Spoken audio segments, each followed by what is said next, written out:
बिन माँ बाप की गांव में रहने वाली अकेली भोली सी लड़की को कोटी पसंद करने लगा था। और जिस दिन कोटी ने रेशमा को देखा था उसी रात रेशमा कोटी को अपने घर पर भी बुला लेती है और कोटी वो रात उसी के घर पर बिताता है। लेकिन अब अगले दिन कोटी को पता चलता है कि रेशमा भी उसे पसंद करने लगी है, जिससे कोटी रेशमा के थोड़े पास आने की कोशिश करता है और रेशमा को भी इससे अच्छा लगता है, जिससे वो दोनों एक दूसरे के ज्यादा ही पास आ जाते हैं। और उनका रात का खेल इतना जबरदस्त था कि सुबह को जब वो उठे तो उनका बेड भी टूटा हुआ था। सुबह उठकर रेशमा को इस सब का कोई रिग्रेट नहीं था। वो चुपके से उठती है ताकि कोटी की नींद खराब न हो और अपने कॉलेज के लिए तैयार होकर कोटी को एक प्यारी सी झप्पी देकर कॉलेज के लिए चल जाती है। जिसके बाद घर पहुंचकर कोटी का तो रात का हैंगओवर ही नहीं उतर रहा था। ऊपर से जब उसकी नई माँ उसके लिए खाना लेकर आई तो कोटी उस पर भी गुस्सा कर देता है, जो बात उसकी नई माँ के दिल पर लग जाती है, जिससे कोटी के पापा अंदर जाकर कोटी को अच्छा खासा सबक सिखाते हैं और उसे बोलते हैं कि क्या जरूरत थी उस बेचारी का दिल तोड़ने की। तेरी माँ तेरे बचपन में ही तुझे पैदा करके इस दुनिया से चल गई और अब कोई और तुझे माँ का प्यार दे रहा है तो तुझसे वो भी हजम नहीं हो रहा। अपने बाप की इन बातों को कोटी अंदर से महसूस करता है और बाहर अपनी माँ के पास जाकर उनसे उस सब के लिए माफी मांगता है और उन्हें बोलता है, मुझे कभी माँ का प्यार मिला ही नहीं है, मुझे पता ही नहीं है कि माँ का प्यार क्या होता है, मुझे माफ कर दो माँ। कोटी उसे गले लगाते हुए अपने साथ अपने पापा के पास भी ले जाता है। कोटी के मुंह से माँ सुनकर उसकी नई माँ खुश हो जाती है और इसके बाद कोटी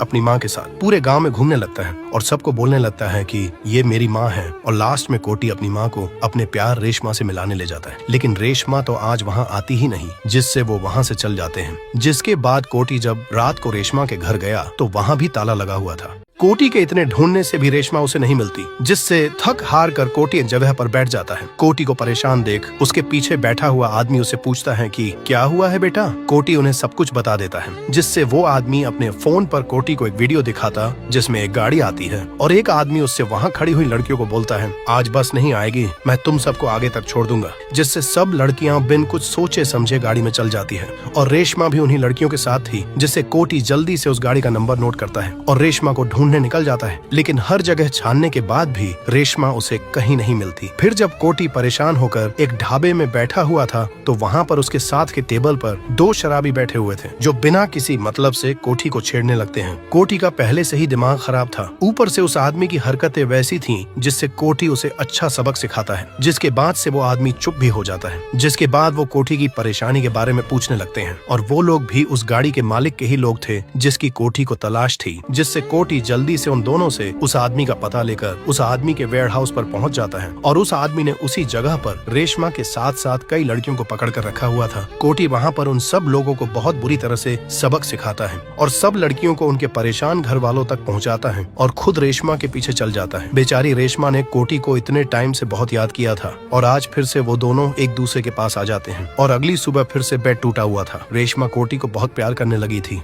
वो दोनों एक साथ बहुत ज्यादा खुश रहते थे। फिर जब कोटी अपने घर पर जाता है तो वहाँ उसकी बहन को देखने लड़के वाले आए हुए थे, लेकिन उस लड़के की बातें और उसके तेवर कुछ बहुत ही ज्यादा ऊंचे ऊंचे थे, जिससे कोटी उसे अकेले में बात करने के लिए अपने साथ चलने को बोलता है और थोड़ी साइड में पहुंचकर कोटी उस लड़के की सारी अकड़ उतार देता है। कोटी और रेशमा का इतने दिनों से सब अच्छा चल रहा था। उनका रात का खेल इतना जबरदस्त होता था कि सुबह को बेड भी टूटा हुआ होता था। इसके बाद रेशमा को कुछ गुंडों ने किडनैप कर दिया था, लेकिन कोटी उसे वहां से भी छुड़ा लाता है। इसके बाद भी उन दोनों के बीच सब कुछ ठीक था। दोनों फिर से एक दूसरे के पास भी आते हैं, लेकिन जब उसके अगले दिन कोटी रेशमा के घर पर गया तो रेशमा वहाँ बैठकर रो रही थी। कोटी उसके पास जाकर पूछता है कि क्या हुआ है। रेशमा को अभी उसकी माँ की याद आ रही थी। दरअसल जब रेशमा की माँ बीमार हुई थी तो उन्हें वक्त पर इलाज न मिलने की वजह से उनकी जान चली गई थी और रेशमा को अभी यही सब सताया जा रहा था, लेकिन कोटी मासूम सी रेशमा को चुप करवा ही देता है। फिर अगले दिन जब कोटी अपने दोस्त के साथ सड़क पर घूम रहा था तभी उन दोनों के पास एक छोटी सी बच्ची रोते रोते उनसे मदद मांगते हुए आती है, जिससे कोटी और उसका दोस्त जल्दी से उस बच्ची के घर जाते हैं जहाँ उस बच्ची की माँ को सांप ने काट लिया था। उस बच्ची को रोते हुए देखकर कोटी को रेशमा की याद आए जा रही थी, जिससे कोटी जल्दी से वहाँ से भागता है और लोगों के घर घर जाकर उनकी गाड़ी बाइक मांगने लगता है।